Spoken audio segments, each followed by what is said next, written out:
Welcome to telecommunicationresellers.com, your telecom equipment supplier, and me, your telecom contractor, the telecom doctor. Today's topic tonight is going to be about RJ45 Jacks. Now, I just had an awful experience this past weekend working at doing an install for a customer. In the contracting business, you're going to find that the customer is going to send out all the equipment, the wiring, the jacks, or whatever you need to complete the install. And because of that, you are, in some cases, going to get a low quality jack that doesn't hold the wiring. Once you punch it down into the jack, it won't stay. So it's vitally important that if you're thinking about going out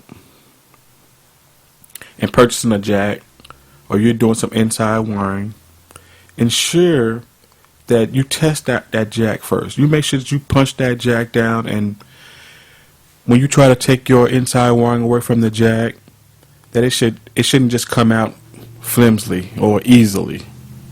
Also ensure that you're able to read the standard on the side of the jack or on the inside of the jack clearly, whether you're working with the A standard or the B standard. And I'm going to say in almost over 90% of the cases, you're going to be using the B standard whenever you're installing a female RJ45. Of course, you know the RJ45 female is the one in the hole with the hole in it, the ones you see in mostly office buildings or whatnot, and the male is the one that's like a patch cable. So the female can accept the patch cable, and the male is actually like a patch cable itself. Now, that was basically the point I wanted to make about those RJ45s. Of course, there's all kind of manufacturers, Levitron, CommScope, and different type of manufacturers on these. Those couple of things are the most important. Make sure that when you punch it down, you have a good punch, and please use your wiring covers. After you punch it down, make sure you put the cover on there to ensure that inside wiring is going to stay in place.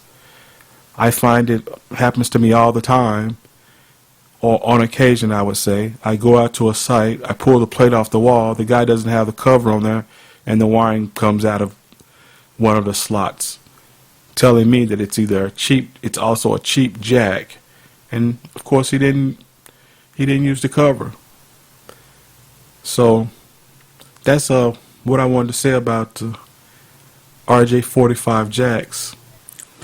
Now that we've gotten that little lesson out of the way there for the RJ45s, we're going to go into the Bible of telecom contracting, and I'm going to be reading a paragraph here out of the Bible of telecom. That's to be the NEC, the National Electrical Code.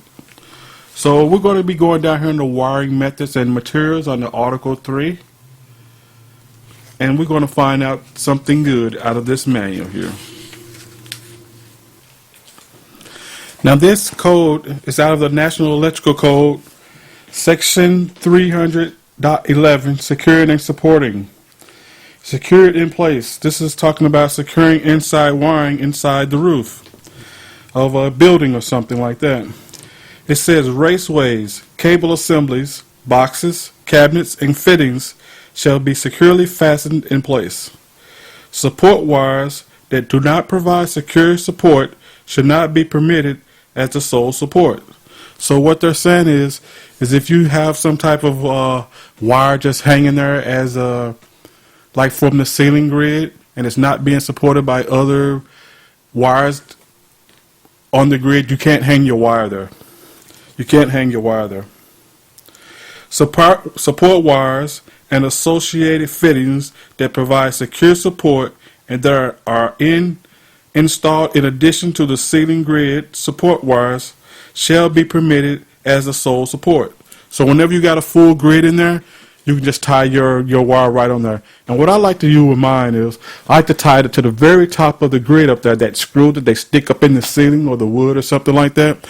I like to attach my wire as high as possible out of the way, especially going over like any type of heating dent or the plastic heating duct and all that type of stuff. I like to put my wire up as high as possible out of the way. It also says where independent support wires are used, they shall be secured at both ends. Cables and raceway should not be supported by ceiling grid. So you know what that means. So if you got a cable raceway, that ladder tray, you can't just go throw the stuff up on top of the ceiling grid and run your wire across the top of it. You have to actually give it some type of wire support to the top of the ceiling. So that's our lesson there on securing and support, secured in place, saying that if you're running some inside wiring, you can't just attach it to the grid if the grid is the only support.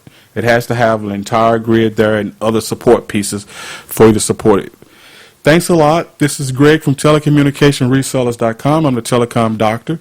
If you got any questions about this podcast, join me in the forums. Thank you very much.